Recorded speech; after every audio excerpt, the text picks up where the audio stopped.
Room number 37 कहाँ है? पूरा हॉस्टल घूम लिया, मिल ही नहीं रहा। क्या ढूंढ रहे हो? लगता है नए हो हॉस्टल में। हाँ, आज ही आया हूँ। सब फ्लोर चेक कर लिए, 3rd, 2nd, लेकिन रूम 37 कहीं नहीं दिखा। ओह, वो रूम बंद है। उसे 4थे फ्लोर पर शिफ्ट किया गया है। ऊपर जाओ, वहीं मिलेगा। अच्छा, ठीक है, थैंक यू। वैसे एक बात बताऊं, तेरे रूममेट्स थोड़े टेढ़े हैं। रैगिंग से थोड़ा बचकर रहना। ओह, ओके। समीर उसकी बात सुनकर थोड़ा डर गया। पहली बार गांव से बाहर पढ़ने आया था। रैगिंग का नाम सुनते ही दिल में अजीब सी बेचैनी भर गई। वो अपने रूम में पहुंचा। अंदर कोई नहीं था। थका हुआ था, इसलिए बैग नीचे रखा और सीधा बेड पर लेट गया। कुछ देर बाद नींद में उसे लगा जैसे कोई हिला रहा हो, और तभी उसके चेहरे पर किसी ने ठंडा पानी फेंक दिया। वो चौंक कर उठ बैठा। अरे, हमारे आने से पहले सो भी गया तू? नया मुर्गा है और हमें सलाम किए बिना बेड पर चढ़ गया। वो जब आया तो कोई नहीं था। बहुत थक गया था इसलिए सो गया। सॉरी। अरे नहीं मुन्ना, सिर्फ सॉरी बोलने से कुछ नहीं होता। पैर छूकर माफी मांग और फिर बाहर जाकर मुर्गा बन, कुकड़ू कू कर सबके सामने। नहीं, प्लीज प्लीज मत करो ऐसा। मैं नहीं कर पाऊंगा। मैं हाथ जोड़ता हूँ, प्लीज मत कराओ ये सब। ओहो, शर्म आ रही है तो फिर एक और चैलेंज ले ले। डरपोक नहीं निकले तो इज्जत बच जाएगी। 3rd फ्लोर पर रूम नंबर 36 के पास एक पुराना कमरा है, बिना नंबर वाला। वही पुराना रूम 37। सुना है वहाँ एक लड़के ने सुसाइड किया था। उसकी आत्मा आज भी वहीं भटकती है। अगर हिम्मत है तो वहाँ जा। बस 10 मिनट रुक जा, अंदर कर लेगा? क्या? वहाँ जहाँ किसी ने सुसाइड किया था? नहीं यार, प्लीज। तो फिर बाहर जाकर मुर्गा बन जा। दोनों में से एक चुन, रूम या रैगिंग। अगर दोनों से मना किया तो कल सुबह तक तेरा नाम हॉस्टल से गायब होगा। ठीक है, जाऊंगा। अच्छा बच्चा, तो फिर रात के ठीक 12 बजे जाएगा, अभी नहीं। और हाँ सुन, ये ले रूम की चाबी। बिना चाबी के अंदर कैसे जाएगा? लेकिन अभी मत जाना। असली मजा तो तभी है जब घड़ी रात के ठीक 12 बजाए। समझ गया ना? विक्की और उसके दोस्त हर नए स्टूडेंट के साथ यही करते थे। रैगिंग के नाम पर इतना डराते कि कोई उनके खिलाफ बोलने की हिम्मत नहीं करता था। विक्की ने समीर के फोन में अपना नंबर सेव किया और जाते जाते उसे वो पुरानी रूम की चाबी पकड़ा दी। समय बीता। घड़ी की सुई धीरे धीरे 12 के पास पहुंचने लगी। समीर अपने बिस्तर पर बैठा कांप रहा था। दिल जोर से धड़क रहा था। फिर उसने एक गहरी सांस ली और नीचे 3rd फ्लोर की तरफ चल पड़ा। जैसे ही वो सीढ़ियों से नीचे पहुंचा, उसके फोन पर विक्की की वीडियो कॉल आने लगी।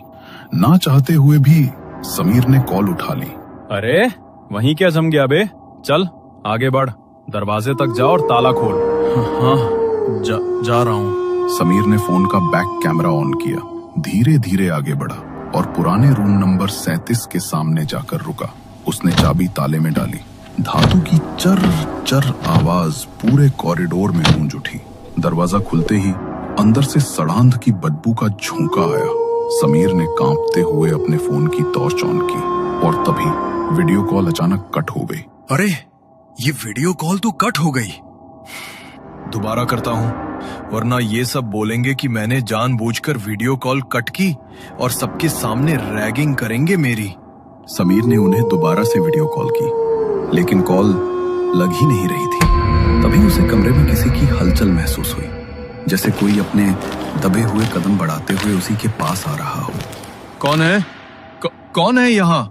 समीर के इतना पूछते ही वहां पर होने वाली कदमों की वह हलचल अचानक शांत हो गई। समीर को भी लगा शायद वो उसका वहम है, मगर तभी कमरे की खिड़की अचानक खुली और तेज आवाज के साथ बजने लगी।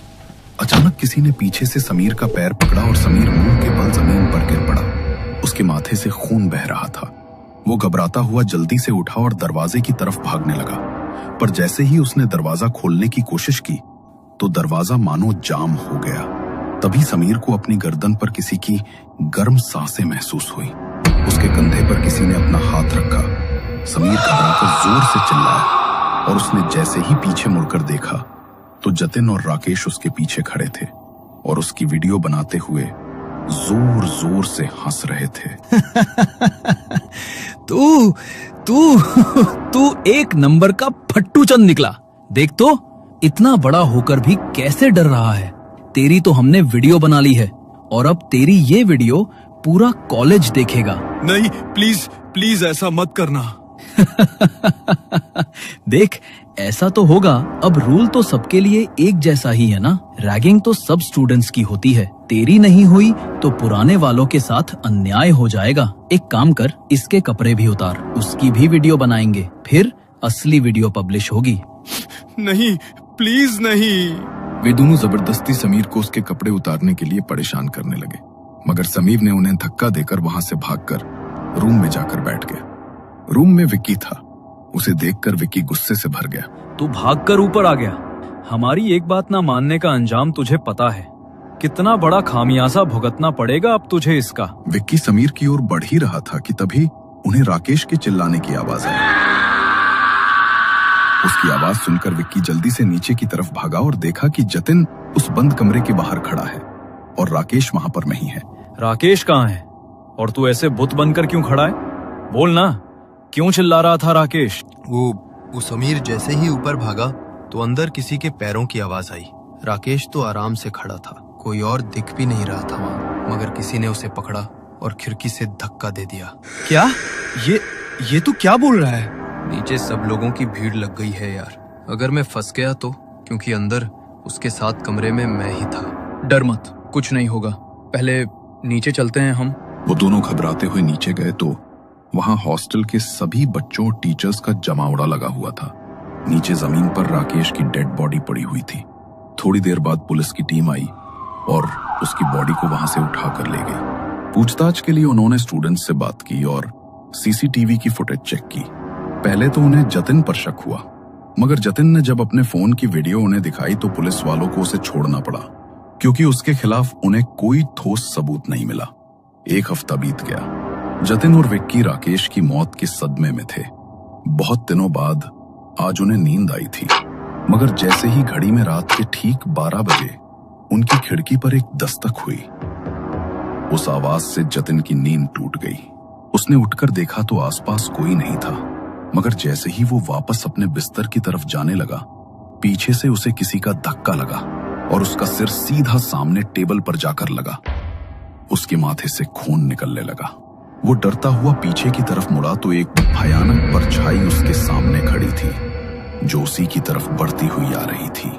डर के मारे जतिन के मुंह से चीख भी नहीं निकल पा रही थी। उस परछाई ने उसे हवा में उठाया और सामने की दीवार की तरफ फेंक दिया। वो दीवार में इतनी जोर से जाकर लगा कि उस आवाज से कमरे में सो रहे विक्की और समीर की नींद टूट गई। समीर ने जल्दी से रूम की लाइट ऑन की तो देखा कि जतिन जमीन पर गिरा हुआ है और सामने की दीवार उसके खून से सनी हुई है। उसे देखकर वो दोनों घबरा गए और उसकी तरफ दौड़े। ये क्या हो गया तुझे जतिन? ये सब किसने किया तेरे साथ? मैं अच्छी तरह जानता हूँ ये सब तूने ही किया है समीर। अगर जतिन को कुछ हुआ तो मैं तुझे छोड़ूंगा नहीं। विक्की ने जतिन को उठाया और हॉस्टल की गाड़ी में उसे जल्दी से अस्पताल लेकर गए। डॉक्टर ने उसके माथे पर सिलाई कर बैंडेज किया, मगर उसकी सिलाई अपने आप खुलने लगी, जैसे कोई जानबूझकर उन्हें उखाड़ रहा हो। जतिन इतने दर्द में था कि उसकी चीखें पूरे अस्पताल में गूंज रही थीं। डॉक्टर, विक्की और समीर जल्दी से उसके पास दौड़े तो उसका पूरा चेहरा खून से भर गया था और वो बड़े ही भयानक तरीके से चिल्ला रहा था। डॉक्टर ने उसे संभालने की कोशिश की, मगर वो अचानक हवा में उठ गया और बहुत तेजी से जमीन पर गिर पड़ा। नीचे गिरते ही उसकी मौत हो गई। किसी को भी अपनी आंखों पर यकीन नहीं हो रहा था कि जतिन के साथ ये सब कैसे हुआ। विक्की सदमे में था, क्योंकि पिछले एक हफ्ते में उसने रहस्यमय ढंग से अपने 2 दोस्तों को खो दिया था। कुछ दिन बाद वो हॉस्टल के अपने कमरे में बैठा था। तभी समीर कमरे में आया और अंदर आते ही विक्की उस पर झपटा। मुझे अच्छी तरह पता है ये सब तूने किया है। बोल ना साले, तूने ही किया है ना? तू यहाँ आया है तभी से ये सब हो रहा है। मेरे 2 दोस्त मारे गए, मैं तुझे छोड़ूंगा नहीं, मार डालूंगा मैं तुझे। विक्की ने दोनों हाथों से समीर की गर्दन दबानी शुरू कर दी, मगर समीर के चेहरे के भाव देखकर विक्की का दिल बैठ गया, क्योंकि समीर के चेहरे पर एक भयानक मुस्कान थी और उसकी आंखों से खून टपक रहा था। डर के मारे समीर की गर्दन से विक्की के हाथ की पकड़ छूट गई और वो अपने कदम पीछे हटाने लगा। अभी तो बस उन दोनों की ही जान गई है, लेकिन तेरा मरना तो अभी बाकी है। जब तक मैं तुझे नहीं मारूंगा तब तक मेरा बदला पूरा नहीं होगा। बदला? कैसा बदला? तुम्हारा दिमाग तो खराब तो नहीं हो गया है समीर? तुम ये कैसी बातें कर रहे हो? किस बात का बदला लेना चाहते हो तुम मुझसे? बदला याद करो 11 सितंबर की रात तुमने क्या किया था? भूल गए हो? या मैं याद दिला दूं। समीर ने जैसे ही 11 सितंबर का नाम लिया तो विकी की आंखों के सामने मानो एक फ्लैशबैक चल पड़ा। तुम लोग प्लीज मुझे परेशान करना बंद कर दो, मेरी वो वीडियो डिलीट कर दो, वरना मैं इस खिड़की से कूद जाऊंगा। अरे तो कूद जाना, तेरे कूदने से हमें क्या मतलब? तू चाहे जी या मर, इससे हमें कोई लेना देना नहीं है। वीडियो तो डिलीट नहीं करेंगे, कूदना है तो कूद जा। नवीन खिड़की के पास खड़ा था। वो तीनों उसे डराने के लिए जबरदस्ती उसे पुश करने लगे, मगर मजाक में नवीन का पैर सच में फिसल गया और वो सीधा वहां से नीचे गिर गया। गिरते ही मौके पर उसकी मौत हो गई और वो तीनों वहां से भाग गए। नवीन का उसके बड़े भाई समीर के अलावा इस दुनिया में कोई नहीं था। जब उसके भाई को ये बात पता लगी तो वो बुरी तरह टूट गया। नवीन बहुत बार अपने भाई को उन तीनों के बारे में बताता था। समीर उसे वहां से वापस लाना ही चाहता था, मगर इससे पहले वो उसे वहां से लेकर आता, उससे पहले ही वो चल बसा। तू चिंता मत कर मेरे भाई, तेरा बदला तो मैं लेकर ही रहूंगा।